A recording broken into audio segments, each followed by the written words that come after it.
Okay. Is that right? I'm fresher than a moth. All right, then. So Chris Brown is definitely fresh. So let's try this again. Steve, are you there? Yeah, I'm here, Vickens. How are you? Oh, I am doing so good. I really am thankful to have you on the line right now. As the universe and everyone could see, when we have someone on the line that could just spit so much truth like that, you never know what could be making it difficult. But Steve, I know you've been doing a lot of research throughout these years, and you know you uncovered a lot of truth out there. What are you working on right nowadays to really help us understand like the reality out there? Well, right now I've been in California doing more research on the legend of J.C. Brown, and so I've been since 2007 involved with the research, doing the research, libraries, following up leads, and then finally going out in the last 2 years and actually start looking for tunnels and caves and connecting the dots with the legend. So basically, I've been following inner Earth mysteries the last couple of years, as well as the other things that I've done that I put on my other websites that you probably want to talk about today as well, I would guess. Oh yeah, definitely. Because I know you have the Sindoni says.webs.com that's really on and popping, and a lot of people could reach you literally one-on-one and really just get all the info that they need so they can, start to decipher the reality and see what it is really about. So that's SINDONISAY S.webs.com. Oh yeah.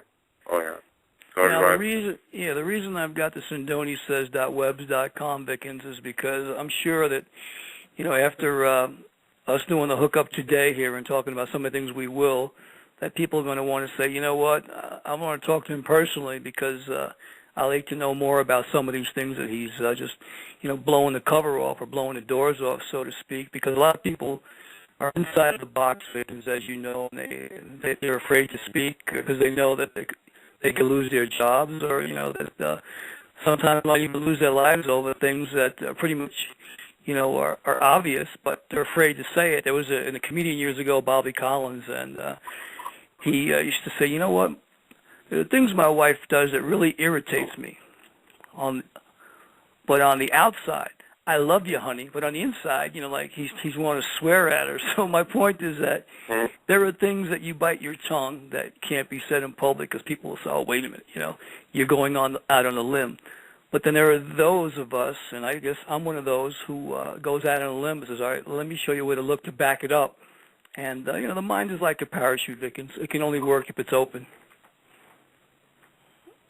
Definitely right about that.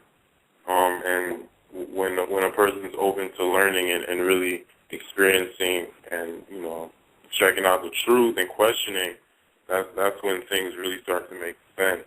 And when we can be objective to what we see. Like on the Family Guy episode the other day when, they were all sitting in church and, they were all just singing in unison, and, Peter Griffin was just talking about how if you really looked at that objectively, what was really going on, like it would be just pretty kind of weird. But, so it gets so accepted, the religion and all these other things that people don't even really question it, what they're really actually doing. They just go along with the crowd. I'm sure you never really went with the crowd yourself, so I have to see. Well, I'll tell you, in my book that can be purchased on my SindoniSays.webs.com site called Sindoni Says of the same title, when I was about 10 years old, I went to school on November 22nd of 1963 and was told at 2 o'clock in the afternoon that President Kennedy was assassinated. And every kid in that era growing up wanted to either be a doctor, a lawyer, or the president, or some other profession. And I guess when I went home, I took the news pretty badly about the president being assassinated. And my grandfather put me on his lap and watching the 6 o'clock news by that time. And he said, when you investigate the facts, you'll learn what really happened. I looked at him. Here I am, 10 years old, I was crying. He says, dry your eyes. He goes, but when you look into this, there's more than meets the eye. And, you know, it's like numbers don't lie and liars don't figure. When you put things together and you do the math, you know, forwards and back, you know, you usually find out, you know, who had their hand in the cookie jar, you know, who's the embezzler, you know, who's absconding the funds. You know, it's like, it's the right thing. You look at the right thing. It's like the umpire. If I was, right now, I'm going to be the umpire today on your show. You know, when the dust settles, I'm going to have made the call. And people are going to say, you know what? He was wrong. But then when they see the replay, they're going, you know what? The man was right. But that man had to leave that stadium with 50,000 screaming fans who didn't like the call, but deep down inside they know, you know what? I respect the man because he got it right. Oh yeah. I like to talk about how we met. You know, if we can before we get into something, because this is very interesting about, you know, synchronicity and how the universe aligns with people and puts you in the right place at the right time. You want to share a segue as to how we met, and then I'll end it with it? Oh, yeah, definitely. I was in New York City right around Madison Square Garden, I think, heading home to catch the train back to Jersey. And I saw somebody with a sign wearing it, and they just happened to be Steve Sindoni. So I started reading the sign, and we just got to talking, and we just started talking for a little while, and, you know, I got the info. I went on YouTube, checked some videos out, and, you know, we just, you know, kept each other's contact info. And, well, you know, you're right. You know, it was interesting, you know, the sign that you're referring to, just to give the audience a good snapshot. I was a walking billboard with a sign around me that said, "Stop Marconi," you know, at YouTube.com to watch the new movie I created about the secret government and things that I made a joke out of because people wouldn't believe the truth. But there it was. I'm a walking billboard when I met you right near Madison Square Garden in I guess it was the second week of February of 2010. Yeah. That was it was pretty. The weather was pretty nice too, as I remember. It was kind of sunny and pretty bright, so it was pretty amazing to have met you back then, and to be talking to you now on the show is really much of a blessing. So, you know, I really want to thank you for, you know, continuing your efforts to do what you do and how you expanded with new sites and everything. Matter of fact, I'm about to drop the site right in the chat room so everybody can check it out. Oh, good, great. Cool. So Steve, I know you've, you know, you talked about the Obama deception. About what was your favorite part about that you know people should really know, especially with the speech he had the other day. Oh well, just before I met you, we'll set this up in January of 2010. Somebody sent me a YouTube video about Barack Obama and Osama Bin Laden. It was a video where they unmasked the beard and the eyebrows and everything, and it turns out to be Barack Obama. And so I looked at this. I go, this is amazing, you know, how the similarities. So I got to thinking about it, you know, because I do many mysteries. I spent about 2 days looking on the internet to find all the photos I could of Osama Bin Laden. And then it hit me, you know, there's one thing that you can't really change. It's fingerprints or palm prints. So I went and Googled. I said, okay, what are the odds of two people having the same fingerprints or palm prints? The odds are 65 billion to 1 that you and I could have the same palm or fingerprints. That's pretty strong, you know. Mm-hmm. So I found 4 different people who posed in Taliban photos other than Osama Bin Laden, the original one. But one of the 4 who posed as Osama was Barack Obama. And how... Okay.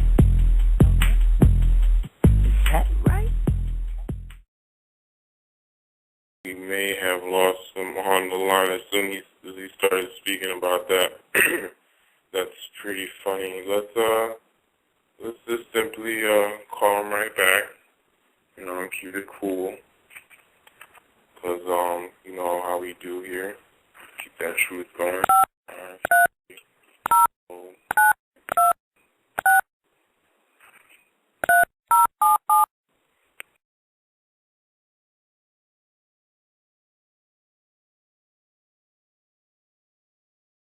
Yeah, I want to apologize for your victims with the phone, but I'm having problems since you've been trying to call me the last 10 minutes or so, and even this morning I had a problem with my computer. I guess this interview is so hot that people don't want it to happen.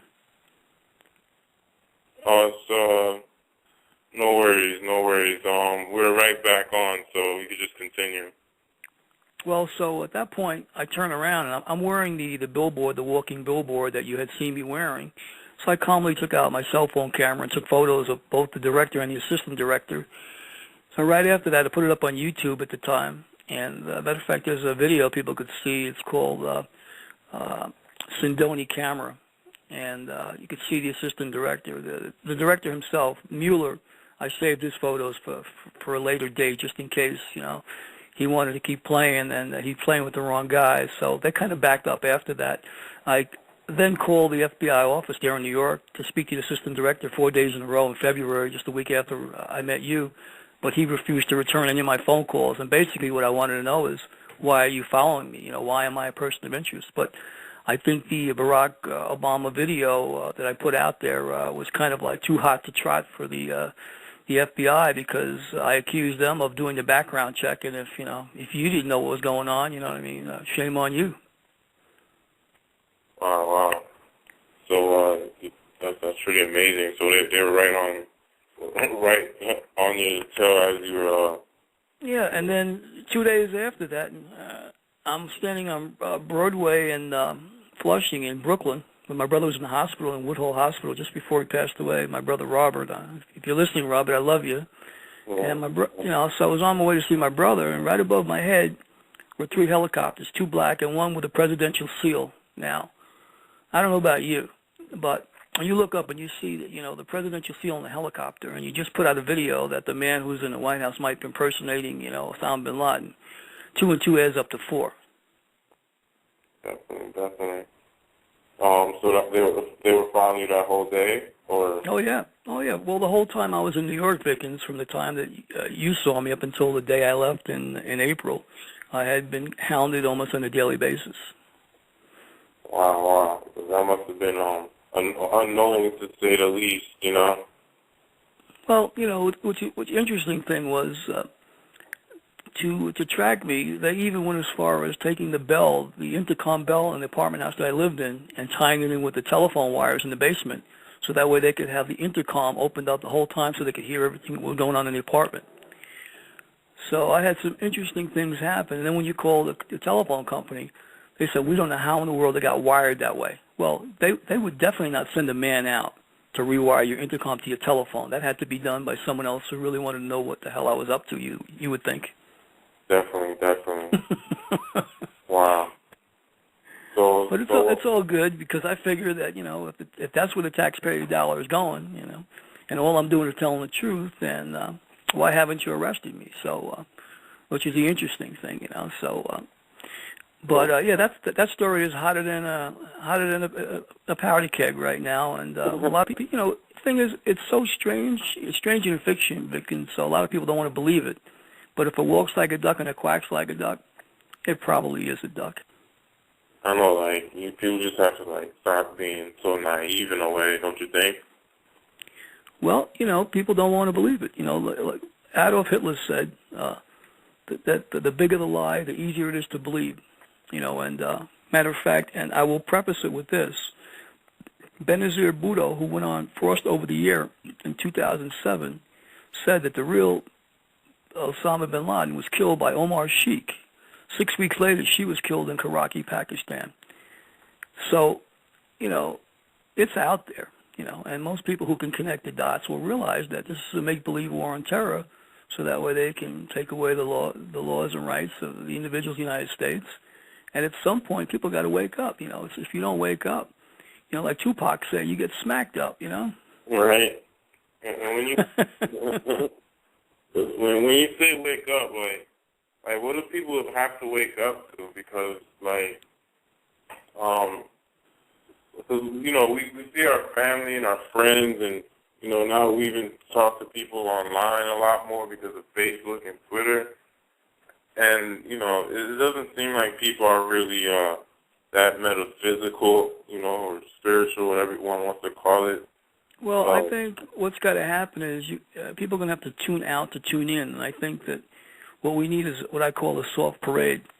We have to go within and realize that we're all connected. You're my brother, she's my sister. We're all one. The universe is inside of us. We are a co-creator with the source, and once we realize that, we'll realize that when we say something wrong or hurtful to someone, that it's a reflection of us. And when somebody does something to us or something atrocity to all of us, then we have to pray for this person that they get right with themselves. And this is my belief. You're the judge and the jury on your past deeds or misdeeds or whatever you've done. You've got to have a life review that you have to deal with, because I believe we come back. We reincarnate, we come back. And if you come here and not do what you're supposed to do, then there are penalties for that, and then you're going to have to come back and pay some dues, like B.B. King says, you're going to have to pay some dues. So when I see atrocities, I bring them forth to light because they know not what they do. Right. So and that's why with these people who were trying to hurt me when I was in New York, I even had cars trying to run me over a couple times, and or people follow me, and finally I said, you know what? I'm not the enemy to one of them. I says, I'm your brother. He looked at me. I smiled. I said, I love you. I says, I know you got a job to do, and I got a job to do. I said, just make sure your job don't conflict with mine. and the guy looked at me and laughed, and he realized, he had respect for me. I said, I don't know what they told you about me, but I'm not who they say that I am. I said, I'm looking out for you and for your kids. The guy looked at me. I said, you're a lot younger than me. I said, I'm looking out for you and your kids. I said, so that way you can get yours when it's time to, like I said, because if guys like me, they might not be there for, there's not guys like me to be whistleblowers. And I said, I know you're getting a paycheck. So one guy told him. I said, but why don't you get a real job, go to McDonald's or Burger King and learn this phrase. Would you like fries with that shake, Mr. Sindoni? Right. The guy looked at me like perplexed, like, you know what? You need to find out. How do you accept money under these pretenses? I know jobs are hard to come by, especially in the private sector. Right. Yep. With unemployment at 10%, on the books, and like probably 40% across the board, how's that change working for you? Do you have any change left in your pocket? I doubt it. I know people gotta just keep it real. Like they go. They go to work and they still struggle, no matter how hard they work and no matter how many hours they put in a week. Like, a person can, put so many hours into work and making money. Like, and some people don't put any time. Well, the American dream has become the American scheme. Who can do the least to get over? And you find out the harder you work, the less you have. Parents, have the kids are by themselves. The parents are out trying to do what they can do, but there's no way to bring in more than you can bring in there. And if they take, what do you have left? So it's a sad situation where people now are getting desperate, and this is a time that people need to band together and say, if we don't like what's going on, we need to change it. For example. If at least 7 people together, meditated and prayed about, World War II not happening, they could have affected the outcome of the World War would have not happened if only 7 people collectively, had a prayer group. So what I'm saying right now for your listeners out there, if you don't like what's happening right now, get together, fellowship, and put some meditation, direction, focus on what it is you want to change, and the people that you want to make those changes, send them out the love, send them out the ability to understand, so that way they change the way they're behaving, change the decisions that they're making, so that way we're not all affected by it, because we all are a collective. So my point is we all need to get together and say, you know what, I'm going to send you, the ability to get things right, because I know you're a good person, but you're a little, confused right now, and you're listening to the wrong direction, so we need to get you with the program. That's the real change. Because we are the change. Like Mahatma Gandhi said, be the change. We all need to be the change, not talk about, making something happen. Making something happen, like James Brown said, talking loud and saying nothing. No, we need to talk loud, and we need to accomplish something. Right. And, take all this info that we've learned and amassed together and start sharing it and, really, just like you said, accomplishing something and creating the change, because it's out there. We pretty much know what to do. You uncovered a lot of truth about Lumeria. If you want to just let people know what that's about real quick, that may not know about that. Well, it's interesting. With you. In 2007, I was looking for a screenplay to write. I had just written 3 comedies. I was looking for a screenplay, and it was on the internet, and I found an interesting story that I stumbled upon. It was about the legend of J.C. Brown. So, becoming fascinated by it, I decided I was going to spend a couple of weeks in the New York Public Library to investigate the legend. Basically, for the audience, I'll share with you what it was about. It's a baffling story about a man by the name of J.C. Brown, who appears in 1934 at the age of 67 in Stockton, California.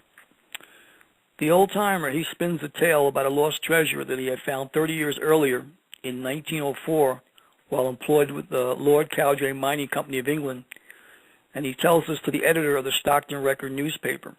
So here's a man, now he's retired, shows up in the editor's office of the newspaper in 1904 and claims that he has found a tunnel that leads to an ancient civilization that has massive treasures in it. So this is pretty strong that this man shows up, at the editor of a newspaper. So here we are. This is a top story, waiting to happen, Yeah, right. So when I continued reading, J.C. Brown, after telling the story to the newspaper man took Brown to meet a museum curator of the Hagen Museum named Harry Noyes Pratt.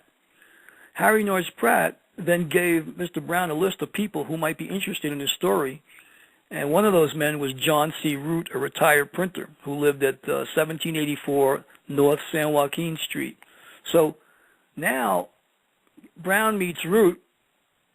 Root takes him to his home, and gradually they put together an organization purpose of participating in an exhibition and exploring Brown's cavern that he found in 1904, where Brown claimed that he discovered a tunnel in the Cascade Mountains leading to relics of apparently a lost race under Mount Shasta. Wow. Where'd you say where's that at again? Well, Mount Shasta is in California. Okay, wow. So now he's got prominent people together. They held meetings, Vickens, at John Root's home for about 6 weeks. And the Brown's original story expanded that the meetings were then held not once a day, but twice a day. The followers grew to about 80 in number. So now he has a newspaper editor, a museum curator, scientists, retired printers, and solid citizens of Stockton. And all of these people believe that the cavern that J.C. Brown claimed to have found led to the lost race and continent of Lemuria. Wow. So for everybody out there, there's a lot more to this earth than you know. Oh, he's got prominent people together. They held meetings, Vickens, at John Root's home for about 6 weeks. And the Brown's original story expanded that the meetings were then held not once a day, but twice a day. The followers grew to about 80 in number. So now he has a newspaper editor, a museum curator, scientists, retired printers, and solid citizens of Stockton. And all of these people believe that the cavern that J.C. Brown claimed to have found led to the lost race and continent of Lemuria. Wow, wow, wow. So for everybody out there, there's a lot more to this earth than you know. And well, yeah. So here now, J.C. Brown tells the group. Now he tells them his story. He's got 80 people assembled, and what he tells them is that in 1904, when he was employed with the Lord Cowdray Mining Company of England, he was hired to prospect for precious metals. And while he was there up in the Shasta area, he ran into a section of rock on the face of a cliff, which didn't seem to match the surrounding formation. So while he examined the stone, he noticed that it blocked the entrance to what appeared to be a cave. Brown was a geologist, and so he thought the entire scene was unnatural. He began to dig out the mouth of the cave, which was full of debris and vegetation. What he began to see, Vickens, was not a small cave. After much digging, a tunnel which curved downward into the mountain. Oh, really? So now he sees he's got a tunnel here, so he's equipped with lanterns, miner's paraphernalia, and he sets out to explore it. He claims to the group that 3 miles from the mouth of the tunnel, he struck a cross-section containing gold-bearing ore, and further on, he found another cross-section where he said an ancient race apparently had mined copper. So now he's got gold and copper that he's finding here, and the decline continued. So now he went approximately 11 miles inside of the mountain. Now this tunnel, he said, was 7 feet wide and 10 feet high. But after going 11 miles inside of the mountain, 2,300 feet from the surface is where he claimed he found what he called a village. And in the village, Vickens, there were streets laid out in the village, just like a regular town. Wow. So it's right. So it's looking just like a human person or whatever built it, just sitting there, Yeah, a little city. It's like Woodbridge, New Jersey. You just found, the town. Right, just chilling there. There's actually a lot of vacant towns in China right now, and they're putting together a big metropolis. Yet, there's still all these other civilizations, and even inside the Earth right now, there's people just chilling. Would you call them people, or just other beings, or what? Well, these people, he claimed that they were Lemurians, but let me go on to tell you what he discovered after finding the village. He discovered 2 rooms filled with gold and copper tablets, and the room was literally full of plates, all inscribed neatly. He found tempered gold and copper shields that couldn't be made, in 1904, that were made with radium, he thought. Some of the golden plates he found were engraved, and they looked like hieroglyphics, like Egyptian hieroglyphics. He found copper spears that you could bend, like backwards completely, and that defied, the technology of the early 20th century. Then he opened up other chambers, and he found a place of worship that were like 13 statues made of copper that were there, and then what it looked like, he said, were there was things all thrown about, like somebody had left on the spur of the moment and must have realized he was coming. So it's like, you leave your apartment a mess because you're late for work. But so he realizes that there were people who just recently left. But then he came upon a very, very unusual scene. In one room, he found 27 skeletons. Now, a skeleton's not a big deal, but these were. The smallest of which, Vickens, was 6 feet 6 inches, and the tallest was more than 10 feet tall. Wow. And then he made his real find. In another room, he found, embalmed by a secret process, the bodies of a man and a woman dressed in ornate royal robes, which he believed were the king and queen of this race. So it was like a little tomb area, so maybe with family as well? Yes. So now, Brown spends a number of days studying the hieroglyphics that he found. He decides to leave the tunnel and its contents exactly as he found them and return at a later date. But first, he cleverly concealed the entrance, and he marked it on his map, so that way he knew exactly where it was on the mountain. So this is what he's telling the group in 19. So for 6 weeks, he's telling them what they're going to find, and he said to them He says, at my expense, we'll be leaving on the morning of June 19th at 1 p.m. in the afternoon, and I'll take everyone up, to Stockton, from Stockton up to Shasta area. And there are 3 caves, but 2 of the caves, for the people who come up there with me and help me catalog the items in the area that the embalmed king and queen are, because I want to have those for, for museums and artifacts. In the other 2 caves, the people who come up to help me, I'll make sure they have the gold and all the other, treasures in those 2 caves. So the morning of June 19th, 80 people waited at the designated time for J.C. Brown to appear, but he never showed up. Wow. So it gets interesting because then the people said, well, we better call the police. So what do? They called the Stockton police, and they came in and did their investigation, but they couldn't find any trace of J.C. Brown. He had completely disappeared. So now the police are doing the investigation. The first thing they start asking, well, how much money did J.C. Brown take from any of you? And the police asked all 80 of the people. And the only thing that they could come up with is that J.C. Brown might have borrowed $5 while he was living in a federal shelter. So one of the officers said, well, what was he doing in the federal shelter? Well, he had told them in the federal shelter that the reason why he was there because he was worth $40 million, and if anybody knew he was a millionaire, he would have been kidnapped because he had been kidnapped once before. So here it is. The man claimed to be worth $40 million. He's incognito, and he's coming there with a name like J.C. Brown, which might not have been his real name. So the 80 people, though, they told the police they believed the old-timer, and they said that they believed in this vast tunnel in Mount Shasta. Were convinced that maybe foul play, something had happened to J.C. Brown. Maybe somebody killed him or somebody kidnapped him again.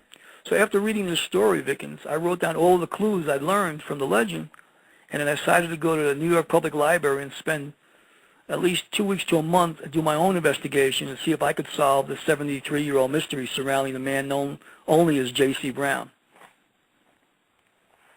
Wow. So what you unravel that, Well, yeah. Well, here, I'll break it down for you. One of the first questions that we would both ask was there a man named J.C. Brown? Was he really named J.C. Brown? I mean, that's a good question, a good place to start, right? Definitely. So you think he would just change his name just to save, just to add another layer of security, I guess, right? Oh, yeah. So what I found out was I wasn't able to find anyone in the United States, with the name J.C. Brown. So now the next question I had was, well, he mentions he worked for the Lord Cowdray Mining Company of England. So now I'm thinking, okay, well, is there a Lord Cowdray Mining Company? Did it exist, right? Logical question. Right. The answer was yes. I was able to find a record of the Lord Cowdray Mining Company. I was able to Google it, and the company came up. I go, oh, my God, bullseye. So now there's a Lord Cowdray Mining Company. So now I'm figuring, okay, now I should be able to find a record of it. So my next question, Vickens, was the company named after the owner himself, Lord Cowdray? Was there a Lord Cowdray? Good question, right? Definitely. So what do you think, what did you find out about that?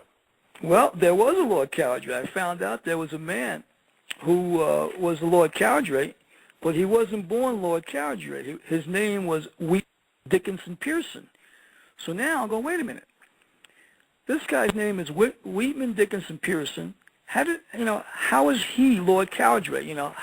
What happened? So I had to research this and come to find out that in January of 1917, he officially became known as the first Viscount Cowdray in England.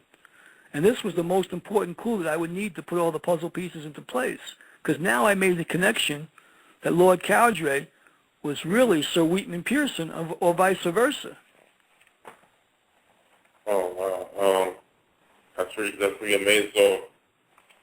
So who do you think put him out there? So was he like just doing this work himself, or? No, well, this is where it gets interesting, because I'm saying, okay, there is a Lord Cowdray, there's a Lord Cowdray Mining Company. My next question is, okay, I got to have a guy in the editor's office in May of 1934, who disappears on June 19th of 34. was Sir Lord Cowdray alive in 1934? Good question, right? Definitely. Well, the answer was no. He had died earlier. I ended up getting his biography, and I learned that he died in May of 1927. So I'm saying, okay, wait a minute. Then I got to reread the legend. So now I had to turn my attention to someone who might have been a lieutenant in the organization, because when I reread the biography, the man in the legend said that he worked his entire life for the Lord Cowdray Mining Company, and he came back 30 years later. He waited till he retired from the company to reclaim the treasure. So now I says, wait a minute.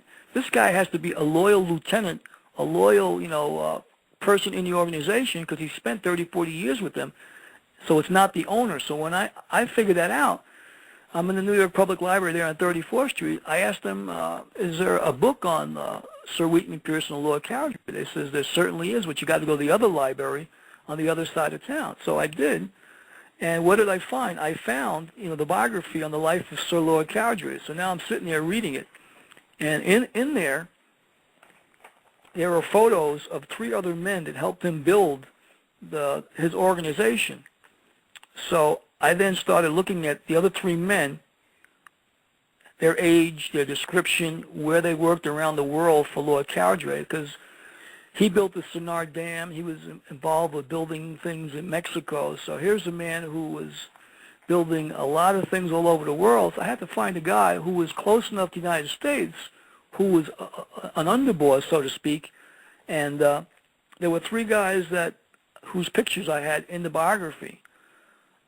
I was able to link the information to one of the 3 men, and the man's name was John Benjamin Body. And through further research, I was able to figure that he was the man who showed up in the office of the Stockton Record in 1934.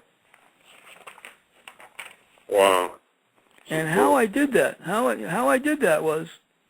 is that after I discovered this man, John Benjamin Body, fit all the criteria, I says, well, wait a minute. I said, if the man is not a U.S. citizen, then there's got to be border crossings coming in through either Canada, Mexico, or through Cuba to the United States that I could track. So this country is pretty good about being anal retentive when it comes to records of border crossings for the alien manifest that you can find at the New York Public Library about people coming in and out of the country, who are foreigners. Oh, even currently?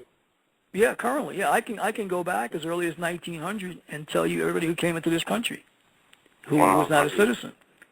Cool. So what I did, Vickens, I said, okay, let's go, check the records, and I did. And lo and behold, I found the man J.B. Body crossing through Mexico. I was able to trace him through Mexico. On further checking, I was able to have him, first crossing he came through in March 1904, he came in with his boss, Sir Wheaton Pearson, who was the Lord Cowdray, Robert Adams, and W.E. Sayers. So in the first time they came into the States, the 4 of them came in, and this was in March of 1904. Then, in the legend, J.C. Brown had told them that he didn't find the tunnel on the first trip up to the Cascade Mountain Range. He found it on the second trip. So I looked at the border crossings, and there's his second trip in from Laredo, Texas, from Mexico, and he's coming in with 3 other civil engineers, C.M. Yeomans, John McLaughlin, and Fred Kleisner. And J.C. Brown also brings in John Gilmartin, his own personal valet. So here it is. J.C. Brown, alias John Benjamin Body, was rich enough to bring in his own personal valet, plus 3 civil engineers. So I continued looking, Vickens, and the next border crossing, which was interesting, in 1910, this is 3 years after he brought the engineers in, when he was asked on the form, have you ever been in the United States before, he lied and said no. Wow. Why do you think he said that? Well, you tell me. So then, the following year, in 1911, he's accompanied again by Lord Cowdray of the mining company himself, and they crossed the border together in 1911.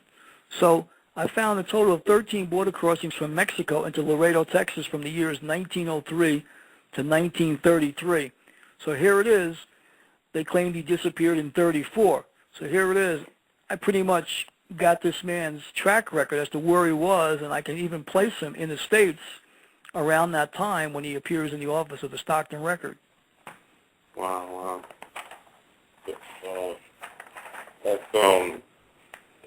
that must have been a lot of hours you put in that library. No, I'm telling you. Yeah, well, my behind was sore after all that research. Wow. That's dedication out there, so, it's really cool. I noticed you, when you go to the library, are you on a computer as well, using it? Because I know you uncovered something in Microsoft software at one point. Oh, yes. The Microsoft thing was interesting. A friend of mine shared a story with me about this fellow who had worked for the CIA, and he was flying what he thought was pharmaceuticals, and he was having a rough landing. When he landed the cargo plane, one of the containers in the back slid all the way to the front and slammed open. He realized that it really wasn't pharmaceuticals, but he had either cocaine or heroin or some drug. He was told by his boss, who was Oliver North, who I'm sure the name Oliver North you've heard before the Iran-Contra when they were laundering money back in the 80s. He was told to shut his mouth, grow a beard, and forget what he was doing and just keep doing what he was doing. Well, he decided he couldn't sleep with himself, but after a while he went public and he put up a website, and it was about the secret codes of Microsoft Word, and I have a video up right now, Microsoft Reveal Part 1 through 4, and in the first one, the man explains the codes, and if you go to your computer and you follow my directions, how changing the font and doing certain things, you'll be able to see what the secret government doesn't want you to know about. So Chips was killed thereafter. As soon as he went public with this information, I think a year later, they took him out. So but I got the story. I put it up anyway, and I then did some more research, and I started to play around with other Microsoft, the buttons and stuff. And in part 2, 3, and 4, for you viewers who want to learn what's on your computer, you'll see other things regarding the secret codes that are on the computer. So finally, I contacted Microsoft and I asked them about it. Yeah. And they said to me that they were aware of it, that they had a third-party contractor who that software, but it was too late. So now millions of people have a computer that is what the spies use to communicate with each other. But the fact I put it out there, these guys probably realize that maybe somebody who's smarter than me will figure out what they're really saying to one another, or maybe they've changed the way they operate. But yeah, I did go public with that. At the same time, Vickens, a lot of people won't believe what I'm saying. But as I said, go to my YouTube.com Sindoni Productions site, or just look up Microsoft Reveal Part 1 through 4, and you'll be able to, for yourself, stop it, write down my instructions, and you'll see for yourself what's on your computer while you're offline, what you'll learn. It's strange. And as I said, I share things with people. You can believe it or not, but you know what? Check it out for yourself. Make your own. But I don't make this up. You can try it. For you to ask me that question, you probably already tried it on your computer, and everything I'm saying is accurate. Yeah, I definitely know we gotta be careful, even with all these new technologies, video games and things like Xbox Connect that can has 3 different cameras on it. Mm-hmm. You don't even need a controller, and it just sees you. Well, I'll give you another one for you. When they decided to go DirecTV, which is an interesting one, I said to myself, this is back before 2000. I was working for in the 90s actually. I was working for Circuit City. They were an electronics company, and I was a video salesman at the time. And they were telling us in 1988, 12 years before 2000. In 2000, they were going to go to higher resolution TVs, DirecTV, and TVs are going to change. And the government was going to get involved, and they were going to change things the way they were. And I'm going why would the government? This is 12 over 12 years ago. And I'm thinking, why would the government want to get involved with the televisions and the broadcast modes? And then I found out why. And the reason is because the TV sets today, are watching and listening everybody in America. There's 67 million homes that right now that your TVs, because of these decoder boxes, the secret government has the ability to listen and monitor everybody's home in America who has a TV or on cable or direct TV. Wow, because it's like an internet digital connection. Exactly. Wow, that's amazing. And I challenged one person when I did a video. I said, take your TV to an electronics store and have the guy take it apart and see what he finds. And lo and behold, someone else came out with a video, and they said they found it. And what they were told is that these TVs now have the capability for that way when they go where you can TV and the phone and the cables are all connected, you could then answer the phone and I could watch you on a TV screen. So they already put this technology in all these TV sets. It's called future technology, multimedia future technology, but they're using it right now to eavesdrop and listen and watch unsuspecting American TV people. Americans sit there watching TV, eating bonbons and pretzels and watching football. It's amazing. Wow, taking surveys and stuff like that. Yeah, the funny thing is, I tell people, I don't need a TV. I pull the plug out of the wall, or the cable box. Or watch movies without being online, direct TV and all that. When I watch a movie, I go rent one, and I wouldn't have a direct signal because I know, anything you say, can be used and held against you. Somebody could be growing drugs in your house, for example. All of a sudden, somebody shows up and says, we're here to arrest you. Like, how? Well, we saw you on TV. Yeah, wow.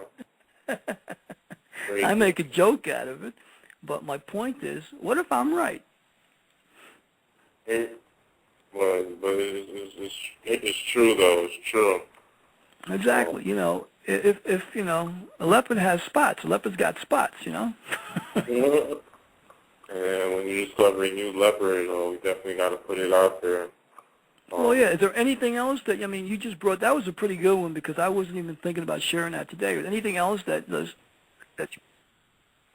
Oh yeah, definitely. For people that are out there on the line that called in, we're gonna go off live at 9 o'clock. So just keep on trucking. We'll continue talking. Yeah, I definitely know you do a lot, and I want to make sure people know they can speak to you directly on SindoniSays.webs.com, right? That is correct. So that's SindoniSays.webs.com. So everybody that just in the chat room that just came on, be sure to go on there and check them out. To stick with those guys. We have Steven Sindoni with Sindoni Productions on the line, who's really uncovered a lot. He spits truth about the FBI. You can check it out on YouTube right now. About Obama and what's really going on, and the people out there. So, what do you feel like energy-wise people can do to start to really, get to the?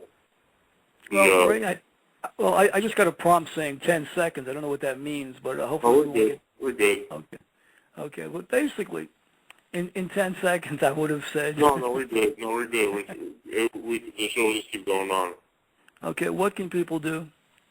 I'll tell you what they can. Well, I tell you what they should do.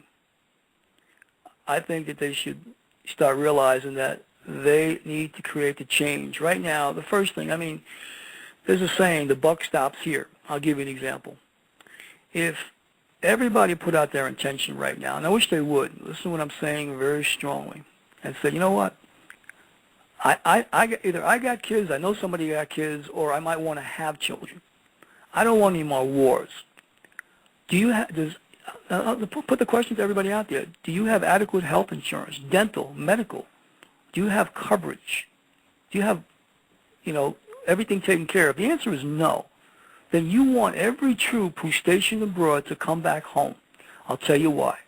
Because right now, they're spending $700 million a day and 100 bases all over the world.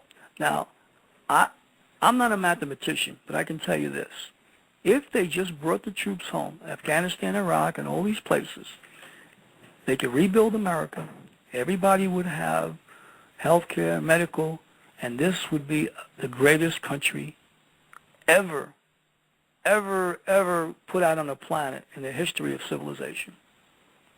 Why do you think America feels like it has to flex its muscles so hard, though? Like why can't it just chill and, like, do what you just said, like, give money to people?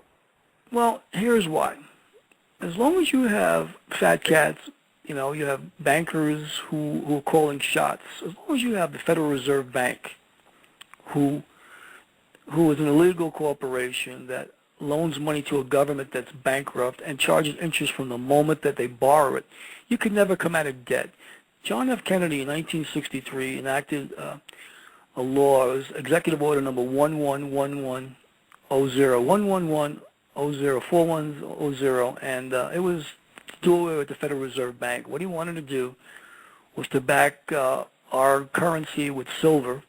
There was about $4 billion worth of currency of silver, you know, actual silver that we had, and back it, and American people would start getting those dollars, and then they would pay off the Federal Reserve Bank the money they owed them, and they would do away with them. Well, 6 months after John Kennedy had the money begin printing, they had 10s, 20s, and $2. That's when the $2 bills, I believe, came out. 6 months later, they decided they were going to kill him in front of Dealey Plaza and make an example of him by shooting him in the head.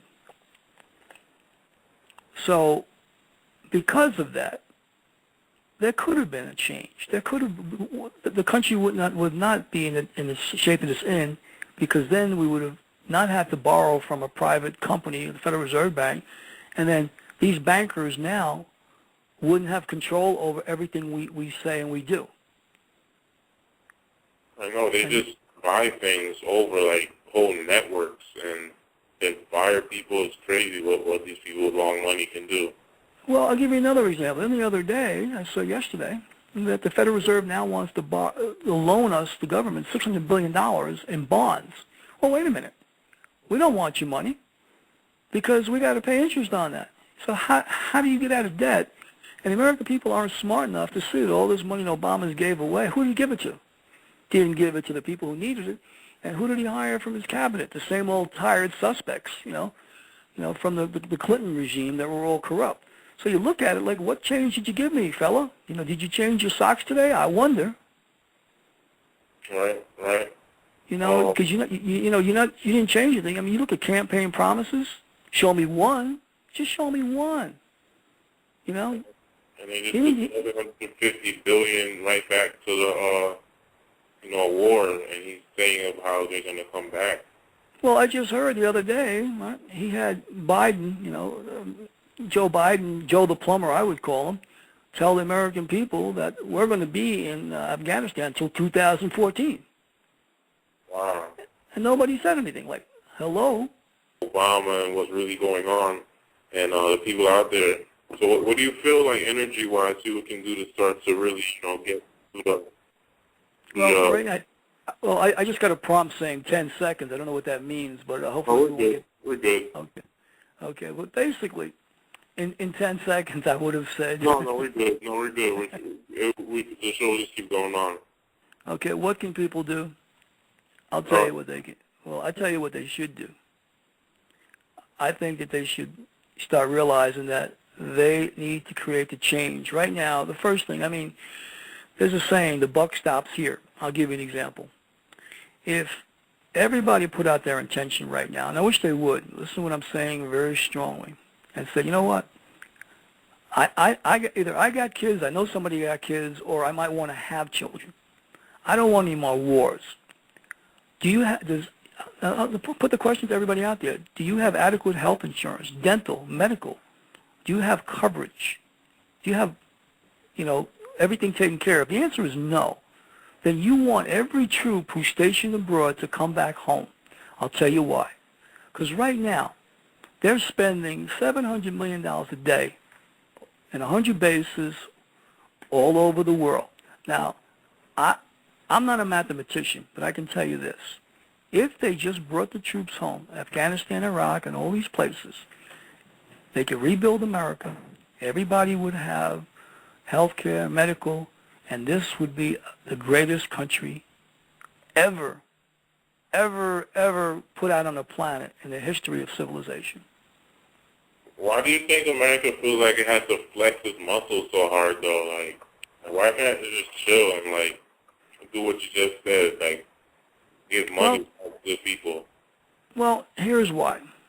As long as you have fat cats, you know, you have bankers who are calling shots, as long as you have the Federal Reserve Bank, who is an illegal corporation that loans money to a government that's bankrupt and charges interest from the moment that they borrow it, you could never come out of debt. John F. Kennedy in 1963 enacted a law. It was Executive Order number 111100, 4110, and it was to do away with the Federal Reserve Bank. What he wanted to do was to back our currency with silver.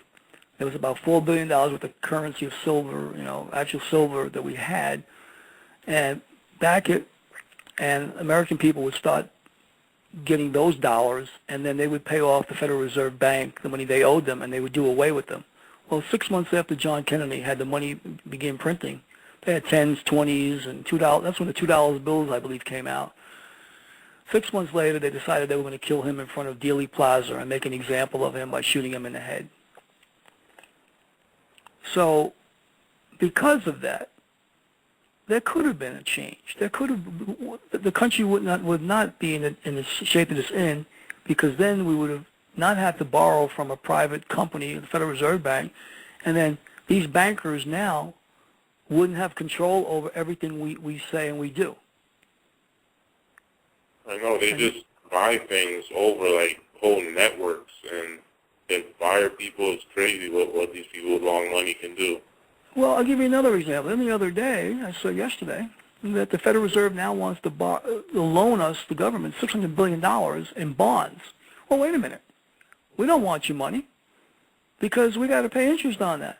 So how do you get out of debt? And the American people aren't smart enough to see that all this money Obama gave away. Who did he give it to? He didn't give it to the people who needed it. And who did he hire from his cabinet? The same old tired suspects, you know, from the Clinton regime that were all corrupt. So you look at it like, what change did you give me, fella? You know, did you change your socks today? I wonder. Right. You know, because you didn't change anything. I mean, you look at campaign promises. Show me one. Just show me one. You know. And they just put $150 billion right back to the war, and he's saying of how they're going to come back.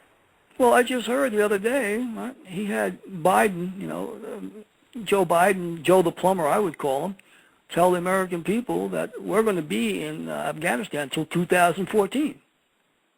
Wow. And nobody said anything. Like, hello? And what they're saying over in Afghanistan is that why don't you guys declare war against Afghanistan, start a draft, and then we'll see if the American people allow you to terrorize our country any longer. Because who they're killing, Dickens, is innocent women and children. They're the people that are getting killed. That's the damage that's happening. And the Americans, here, watching the Super Bowl 2 weeks from now, they'll be watching the Pro Bowl on Sunday, they'll be watching, Dwayne Wade and, Kobe Bryant do their thing. Meanwhile, you got people over there dying who's saying, America, we need help. We need some help. We need this to stop. You can't keep terrorizing the planet. Right now we got Iraq. Now we went to, Afghanistan. We're trying to get into Iran. We want to go to Pakistan. Then India next. And then China. We owe China so much money, that if China would have pulled the plug right now on the debt, we'd be in a Great Depression. American people don't get it. A guy like me, Vickens, is straight up. I'm going to tell you, I may not like what I'm telling you, but you know what? I'm telling you for your kids, and their future children. Because if it doesn't stop now, what's the point? At some point, you have to say enough is enough. and what's going to really happen out there. Like, what are we trying to see happen in this future of ours? Well, I'll give you an example. You got a guy like Jesse Ventura, who, when he became governor of Minnesota, he had 23 Secret Service agents he had to meet them in the basement, and they interrogated him for a couple hours, and they wanted to know, how did you win the election? Like, here it was, they wouldn't even give him their names. Here he is, the governor of the state, and he came out public and said, you know what? He goes, they wanted to find out how I did it, so that way no one like me could ever do it again. Wow. Like, how does this happen, that a former pro wrestler becomes, the governor of a state? Wow. Well, the reason why it happens is because maybe he'll tell it like it is. Maybe he'll tell the truth, And he seems to be doing that. I heard he had a show coming out, or it might be already on TV that he Well, yeah, I mean, he talks a lot about conspiracy, 9/11, and he knows what time it is. He knows, what's real and what's not real, and if you believe, that's one of the reasons when I was in New York the short time I was there, I had a hard time staying there because people, are like tied in the drum there. Everybody's, still living the 9/11 make-believe terrorist thing. And anybody who was, indigenous, black, Hispanic, or olive or tan, were looked at like as if we were all criminals. Right. I thought, wait a minute, what do I got to do with Osama Bin Laden? And I know, and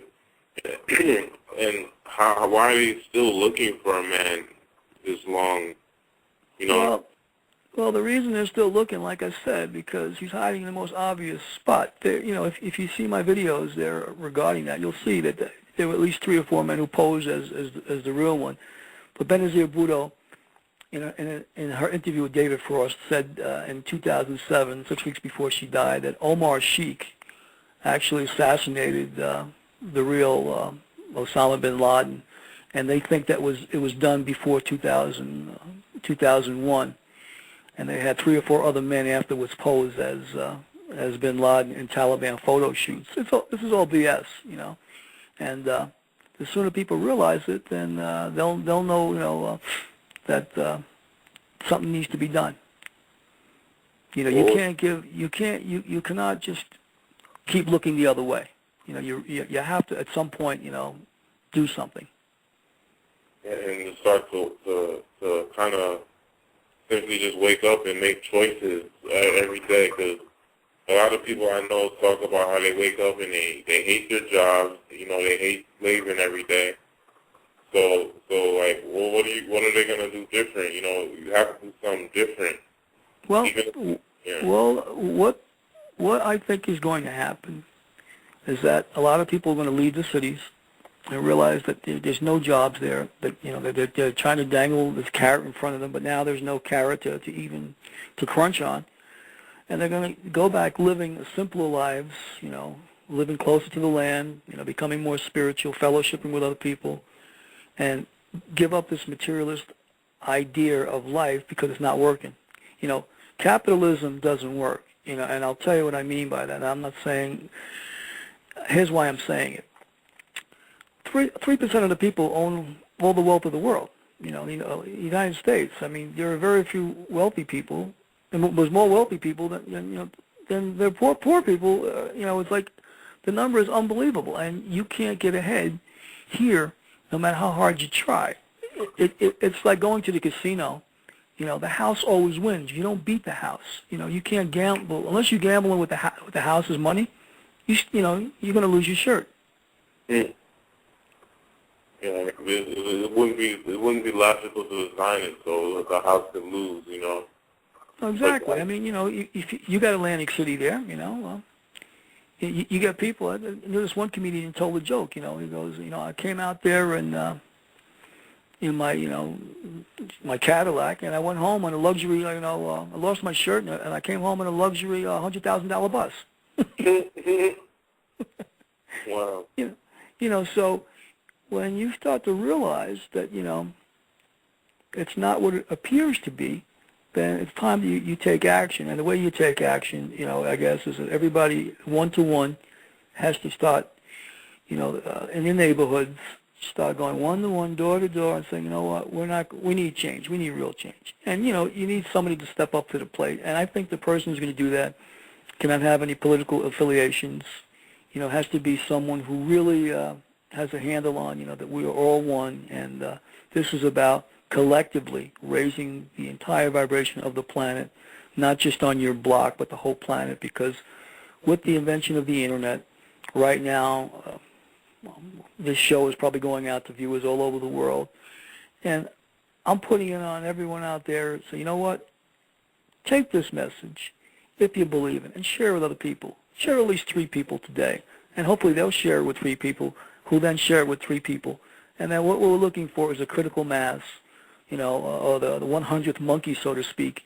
And everybody will get it. And then once everybody gets it, somebody who is accepted and trusted by the mass will come up, step forward, and be the speaker and make this thing a reality that I bring out here today. Oh, yeah. And just help people understand that it's like totally logical and easy once we come together and start really working together towards a common cause, which is what we all want anyway. I'll give you an example. When we were kids, right, we'd be playing ball in Brooklyn, right, in the parks. Well, when it was time to go home for dinner, the guy who owned the ball said, guys, I'm sorry, but I got to go. He took the ball. We all looked at each other, right? We wanted to keep playing, but he took the ball and went home. So here's the analogy to that.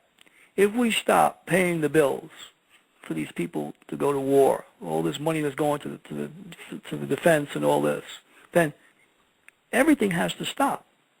If everybody for a week said, you know what, I'm not going to buy any gas, I'm not going to use my car for a week, that would cripple these oil companies. If everybody said, I'm not going to go to work for a week, you know what, that would affect the companies. Unemployment rates would change in a heartbeat. Everybody together has to say we need to sacrifice just a little. But America's had it good for a long time, and right now, they don't want to give up. What they've already got. It's like the Jeffersons moving on up. We finally made it. Well, you know what? Things are changing. Nothing stays the same. Everything's in cycles. One moment you're up, Wall Street will tell you, and the next minute you're down.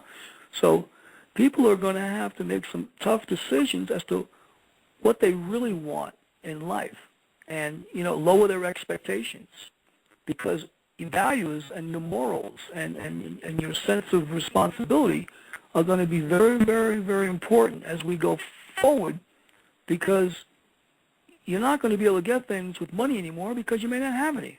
So you better be able to barter, or be able to figure out a way to exchange things, do energy exchange, or do work, somehow where you can get things. Because if the paper currency isn't there, what are you going to do? Where are you going to pull it from? Out of the air? You're going to become a musician? Of course not. Right. And so you have this idea, I have this plan, and be able to get the money from these institutions to help you, not loan banks money to bail them out, and then they don't lend that money. What's up with that? Yeah, seriously, if they're there to help us and we gave them this so the country would turn around, like why isn't there a full access to basically, our...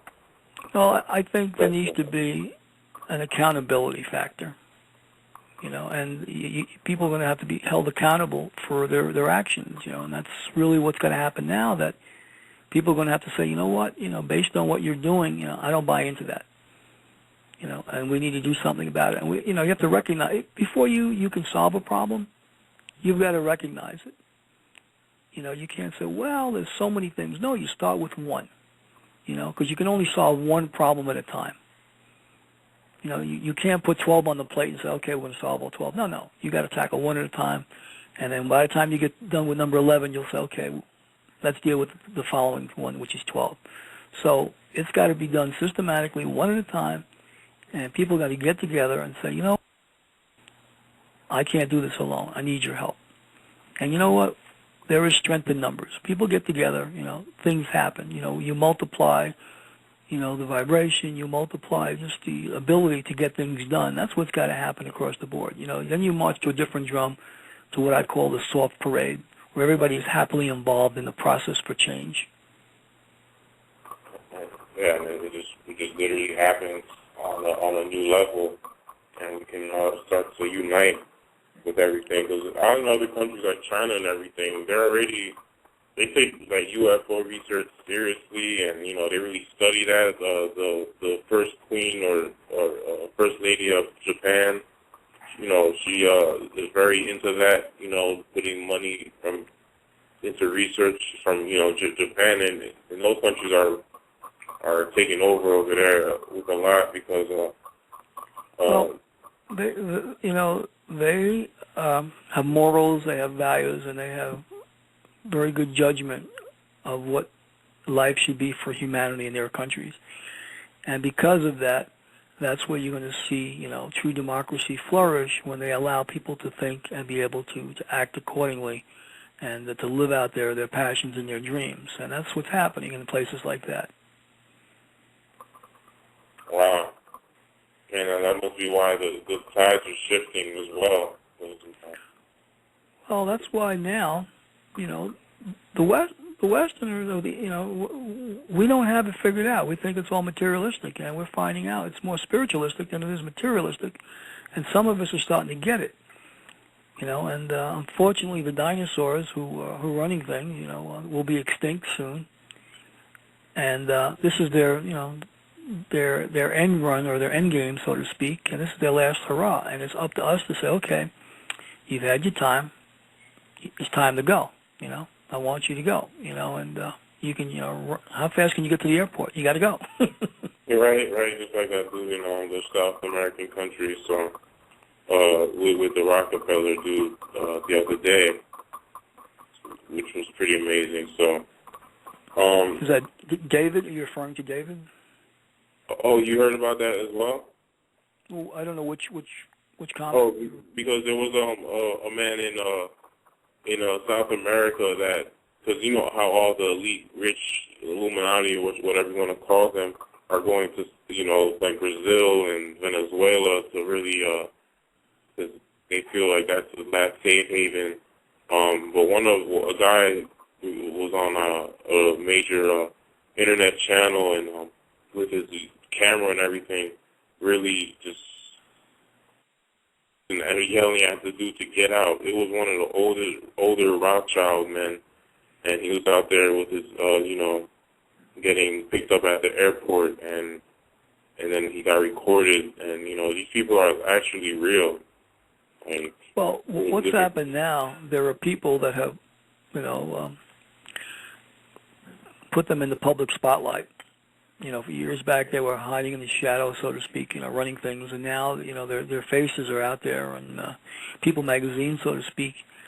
So now they're fearful because they realize that today when you have people that are taking shots at congressmen, senators, whatever, because people are, frustrated, and they're going to react, and as they do, the people who've had their way for a long time will have a lot to worry about, and that's what's happening now. I mean, with the planet being as small as it's becoming, there is no place to really hide.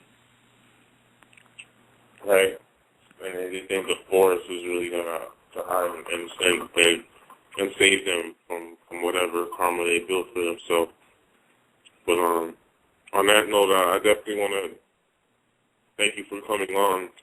I want everyone to know that they can go on to DoniSays.webs.com and really speak to you one-on-one and really get more info that, because there's so much you could talk about, but I really want people to really start to even go on your YouTube and check the videos out, because all this stuff that we're talking about is like real, and we can make changes now, today.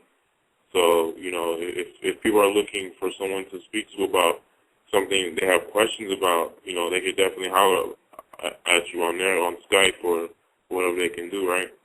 That's exactly right. That's why I put it up there, because right now people get the opportunity to be able to voice it somewhere and possibly hear another perspective, another point of view, and have another way to look at something, because it's difficult to see the forest for trees when you're frustrated and you're angry. And once you take the emotion out of it, you'll be able to solve the problem. It's the emotion that gets us all hung up, that doesn't allow us to think clearly. And I think once we get clear, we realize that we are all in this together, and that collectively it's going to take all of us together to make the change that we want. Not just lip service, but we need real service, and service is to one another. I mean, that's basically it. I mean, there's one rule, there's a golden rule, and I'll end by saying, if we all followed it, treat other people the way we want to be treated, there'd be no war. People would put down their guns. They realize, you know what, I love my brother, I love my sister, because we are one. We're all connected. The universe is made up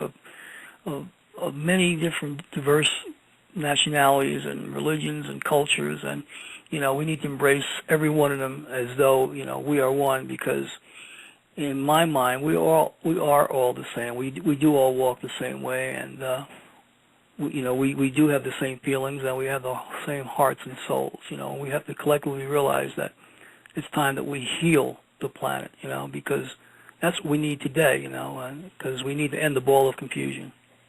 Oh yeah. And the planet is just a macrocosm of the healing that we all need inside as well. So a lot of us are walking around on this planet. So definitely, Steve, I thank you so much for coming on and just sharing all the great work you do, and how you really just put your everything out there to really inform others, and keep spreading the truth, so we can get out of the matrix. Well, I want to thank you very much for the opportunity today, and I'm glad that what goes around comes around. We've come full circle from our first meeting, which was unbelievable to begin with, and so it's just going to build and grow, I hope. And again, I thank you very much for today, Bickens, and I thank everyone for listening and tuning in. And if you like what you've heard, just pass it on, and go to my websites and to learn more, and I'll be there if you need me. Awesome. Thank you so much. Have a really blessed night, and look forward to more of your videos and everything. I thank you. Thanks for having me on. Bye-bye. Bye. There you have it, guys. Thanks so much for listening. Me and Lord side, that the bitch is going wild. 28, no straight, low profile. Suicide on my Russian roulette bet. I put it in your face, bitch, if you ain't seen that.